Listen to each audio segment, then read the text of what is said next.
Last episode में हमने देखा था कि मोजो जी को अचानक से कोई बीच में आकर के जान से मार देता है और उसके पास से किसी तरह का स्पेशल ट्रेजर लेकर के चला जाता है। इधर मिराज के ऊपर टियांगमिंग, शायू और सीलन यिनयांग स्कूल के जिंगयुन, साओ सेमिंग और डेथ प्रिस्टेस से छुपने की कोशिश करते हैं। अब एपिसोड की स्टार्टिंग में हम देखते हैं कि जिंगयुन वहां पर अचानक से कुछ अजीब नोटिस करता है। वहीं शायू, टियांगमिंग और सीलन छुपते हुए इन लोगों की बातें सुनने की कोशिश करते हैं। तभी इधर अचानक से जिंगयुन अपने यिनयांग आर्ट्स का इस्तेमाल करते हुए उस पूरी जगह को सर्च करने लगता है और इसी बीच डेथ प्रिस्टेस को बताता है कि उस दिन मोइस्ट स्कूल को घेर करके तबाह करने की कोशिश में हम लोगों को सबसे इम्पोर्टेंट बात छोटे लड़के टियांगमिंग के बारे में पता चली थी। इधर टियांगमिंग जिंगयुन की बातें सुन करके कहता है कि यह तो खुद ही एक छोटा बच्चा है, पर फिर भी मुझे छोटा बच्चा कह रहा है। तब डेथ प्रिस्टेस कहती है कि हाँ, यह बात तो सच है, क्योंकि उस दिन टियांगमिंग यिनयांग आर्ट्स के अटैक्स को भी आसानी से झेल रहा था। इसके अलावा उसने ब्लेड मास्टर गायनी की सबसे powerful vertical technique 100 steps of flying swords का भी इस्तेमाल किया था, जिसकी वजह से मुझे ऐसा लगा था कि मैं उस समय मारी जाऊंगी। इस पर जिंगयुन डेथ प्रिस्टेस से कहता है कि तुम्हें थैंकफुल होना चाहिए, क्योंकि जहाँ तक मैंने टियांगमिंग को उस दिन ऑब्जर्व किया था, उसकी फाउंडेशन अभी काफी कमजोर है। भले ही उसके पास काफी ज्यादा इनर स्ट्रेंथ है, लेकिन अभी उसे यह नहीं पता है कि वह उस इनर स्ट्रेंथ का इस्तेमाल कैसे कर सकता है। ऊपर से उस दिन 3 टैलेंटेड स्वॉर्ड एरे में केवल उसी की इनर स्ट्रेंथ का इस्तेमाल हो रहा था, जिसकी वजह से उसकी इनर स्ट्रेंथ काफी ज्यादा खर्च हो चुकी थी। नहीं तो टियांगमिंग के अंदर इतनी इनर स्ट्रेंथ होती कि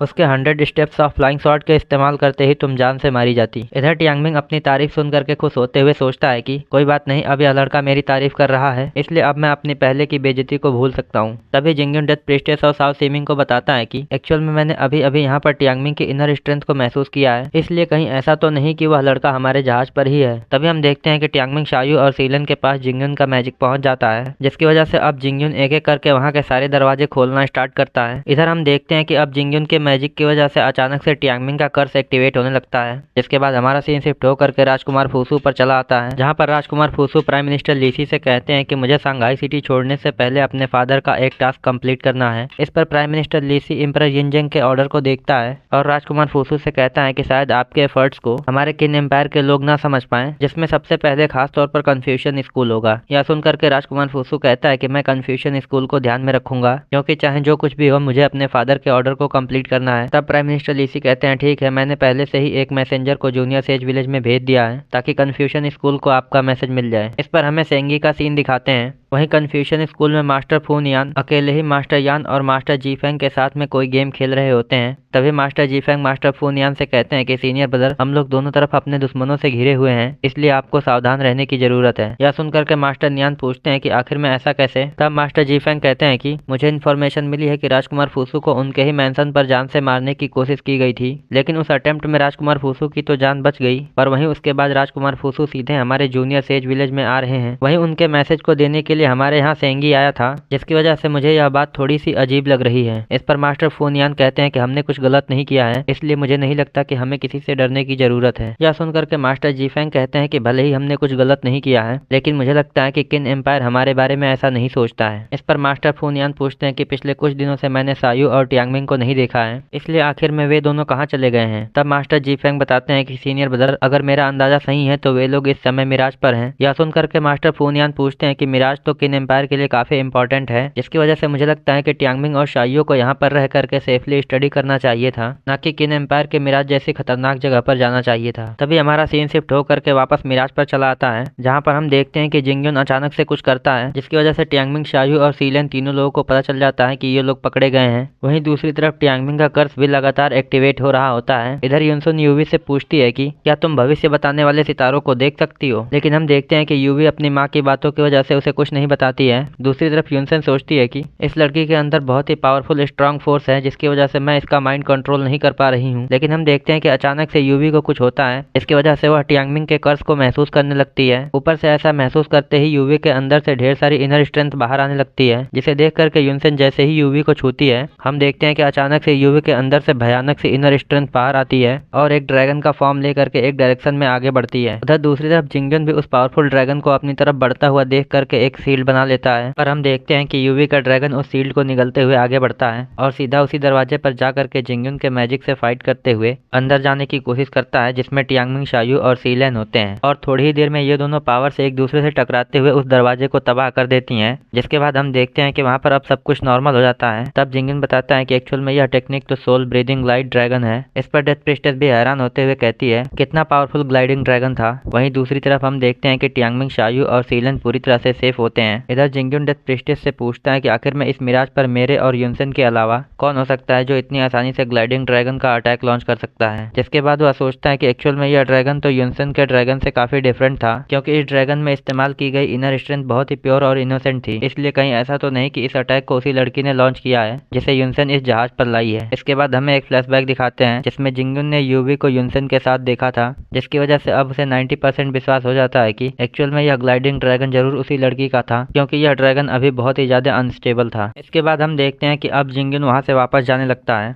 इसके बाद हमारा सीन शिफ्ट हो करके फिर से यूवी पर चला आता है। वहीं युनसेन वहां पर सोच रही होती है कि आखिर में ऐसा क्या हुआ जिसकी वजह से यह लड़की एकदम से आउट ऑफ कंट्रोल हो गई थी, पर फिर भी वह यूवी को शांत होता हुआ देख करके कहती है कि यानलोंग तुम्हें डरने की जरूरत नहीं है। जिसके बाद हम देखते हैं कि इतने ज्यादा इनर स्ट्रेंथ के इस्तेमाल की वजह से यूवी की हालत खराब हो गई होती है, जिसकी वजह से वह यूवी को संभालते हुए कहती है कि यानलोंग तुम आराम करो, मैं तुम्हें प्रोटेक्ट करूंगी। जिसके बाद वह सोचती है कि उतना पावरफुल ग्लाइडिंग ड्रैगन किसी के लिए भी कंट्रोल करना इतना आसान नहीं होता है, चाहे वह स्टूडेंट पांचों एलिमेंट्स में गिफ्टेड हो। वहीं मैं तो अब भी जानना चाहती हूँ कि आखिर में इस लड़की के बॉडी के अंदर कितने ज्यादा सीक्रेट छुपे हुए हैं। ऐसा लगता है कि वे सीक्रेट मेरी समझ से भी ज्यादा हैं। अब हमें कन्फ्यूशन स्कूल में मास्टर यान का सीन दिखाते हैं, जो मास्टर जीफेंग से पूछते हैं कि क्या तुम फिर से बाहर जा रहे हो। तब मास्टर जीफेंग कहते हैं कि हाँ, अभी ऐसी कई सारी बातें हैं जिन्हें मुझे देखना जरूरी है। इस पर मास्टर यान कहते हैं कि हाँ, मैं तुम्हारी बातों को समझता हूँ, क्योंकि मेरे ख्याल से तुम जो कुछ भी कर रहे हो वह बहुत ही ज्यादा इंपॉर्टेंट है, पर फिर भी मुझे डर है कि कहीं तुम खुद के ऊपर ज्यादा प्रेशर ना ले लो। इस पर मास्टर जीफेंग कहते हैं कि इस वर्ल्ड में केवल दो ही चीजें हैं जिसे मैं अपनी लाइफ से भी ज्यादा कीमती समझता हूँ। तब मास्टर यान कहते हैं कि अगर ऐसी बात है तो मैं तुम्हें बता देना चाहता हूँ कि एक दिन जरूर ऐसा आएगा जब तुम्हें दोनों में से किसी एक को चुनना होगा, इसलिए तुम चाहे जिस चीज को चुनना, तुम यह याद रखना कि हम तुम्हारे साथ हैं। यह सुनकर के मास्टर जीफेंग उन्हें रिस्पेक्ट दे करके वहाँ से चले जाते हैं। तब हमारा सीन शिफ्ट होकर के मोइस्ट स्कूल के न्यू बेस पर चला आता है, जहाँ पर मास्टर जाओ जाओ कहते हैं कि प्राइम मिनिस्टर लीसी राजकुमार फुसू के ऊपर हुए हमले का इस्तेमाल करके कन्फ्यूशन स्कूल को फंसाना चाहता है। इस पर मास्टर जीफेंग बताते हैं कि राजकुमार फुसू के ऊपर हुए हमले की वजह से जब वह जूनियर सेज विलेज में आएगा तब उसकी ज्यादातर सिक्योरिटी भी उसके साथ आएगी, जिसकी वजह से शंघाई सिटी में दूसरे जगह की सिक्योरिटी थोड़ी सी कमजोर हो जाएगी। इस पर गाओ जियानली बात को आगे बढ़ाते हुए कहता है कि